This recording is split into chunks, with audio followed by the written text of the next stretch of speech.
আসসালামু আলাইকুম, আশা করি সবাই ভালো আছেন। আজ আপনাদেরকে দেখাবো আমাদের যে হাঁসের বাচ্চাগুলো, একদিনের বাচ্চা আমরা কিনেছিলাম, ওইগুলো কী পর্যায়ে আছে।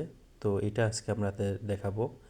তো আজকে বলে রাখা ভালো, হাঁসের বাচ্চাগুলোর বয়স আজ পর্যন্ত 1 মাস 5 দিনের মতো হয়েছে। তো আলহামদুলিল্লাহ হাঁসের বাচ্চাগুলোর গ্রোথ অনেক ভালো। আমরা ওজন করেছিলাম, প্রতিটা প্রায় 600 গ্রাম করে প্রতিটা বাচ্চার ওজন চলে এসেছে। এবং এগুলোকে আমরা ন্যাচারাল খাবারগুলো দিচ্ছি, তেমন একটা খাবারের খরচ নাই বললেই চলে। প্রথম দিকে আমরা ফিড দিয়েছিলাম, তো ফিডের পরিমাণ সামান্য ছিল। তারপর পর্যায়ক্রমে আমি ন্যাচারাল খাবারগুলো আমরা দিচ্ছি এবং আলহামদুলিল্লাহ ওগুলো প্রাকৃতিক পরিবেশেই বড় হচ্ছে। এবং আপনারা দেখতে পাচ্ছেন যেগুলোকে আমরা পুকুরে ছেড়ে লালন পালন করছি। তো আমরা ইনশাল্লাহ আমাদের একটা পরিকল্পনা আছে, এগুলোকে দিয়ে আমরা ডিম দেওয়া পর্যন্ত এগুলোকে আমরা রক্ষণাবেক্ষণ করব এবং পর্যায়ক্রমে আপনাদের সাথেও বিষয়গুলো নিয়ে শেয়ার করব। আমাদের কত টাকা খরচ হলো এই বিষয়গুলোর বিস্তারিত নিয়ে পরবর্তীতে আলোচনা করব।